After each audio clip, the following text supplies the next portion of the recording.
नाथ नारायण वासुदेव, हे नाथ नारायण वासुदेव, हे नाथ नारायण वासुदेव, हे नाथ नारायण वासुदेव, हे नाथ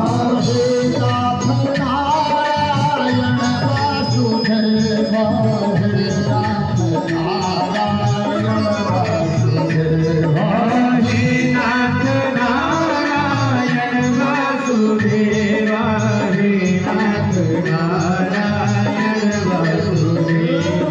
श्री कृष्ण गोविंद हरे मुरारे, नाथ नारायण वासुदेव, श्री कृष्ण गोविंद हरे मुरारे, नाथ नारायण वासुदेव। श्री कृष्ण गोविंद हरे मुरारे, नाथ नारायण भक्ति अपने जवान ज्ञान वैराग्य नाम के दोनों पुत्रों को लेकर जा रही है और श्री कृष्ण गोविंद हरे मुरारी का बार बार संकीर्तन कर रही है।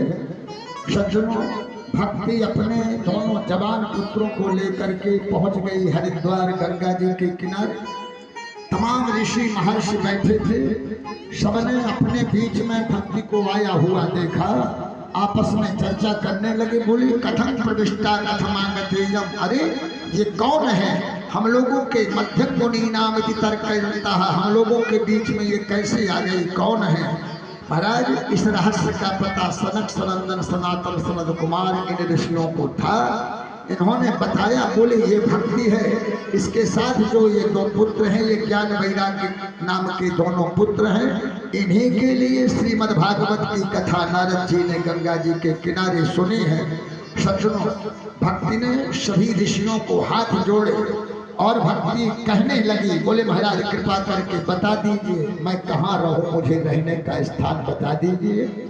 सज्जनों, ऋषियों ने बताया। बोले देवी, तुम तो जिन्होंने संसार का सहारा छोड़ दिया है, परिवार का सहारा छोड़ दिया है, एकमात्र भगवान की चरण शरण जिन्होंने ग्रहण कर ली है, ऐसे भक्तों के हृदय में तुम निवास करो, ऐसे भक्तों के भी हृदय में ही तुम रहने लगो। सज्जनों, तब से सदा निषन्ना हरिदास चित्त, तब से भक्ति भगवान के भक्तों के हृदय में रहने लगी। वेद व्यास जी ने कहा, बोले सकल भुवन मध्य निर्धनास्ते विधन्या निवसति हरियेषां श्री हरेर भक्ति रेखा, हरिरपि निज लोकं सर्वथा तो विहाय प्रविशति हृदितेषां भक्ति सूत्रोपनद्धः। अरे वास्तव में सकल भुवन मध्य निर्धनास्ते विधन्या, सारे भुवनों के बीच में निर्धन होते हुए भी वे लोग धन्य हैं। कौन? बोले निवसति हृदियेषां श्री हरेर भक्ति रेखा, जिनके हृदय में एकमात्र भक्ति निवास करती है। क्योंकि हरिरपि निज लोकं सर्वथा तो विहायो। महाराज, भगवान भी अपना वैकुंठ धाम त्याग करके कहाँ पहुँच जाते? बोले प्रविशति हृदितेषां भक्ति सूत्रोपनद्धः, भक्ति के सूत्र से खींच करके भगवान भी अपना वैकुंठ वैकुंठ धाम त्याग करके भक्तों के हृदय में आकर के विराजमान हो जाते हैं।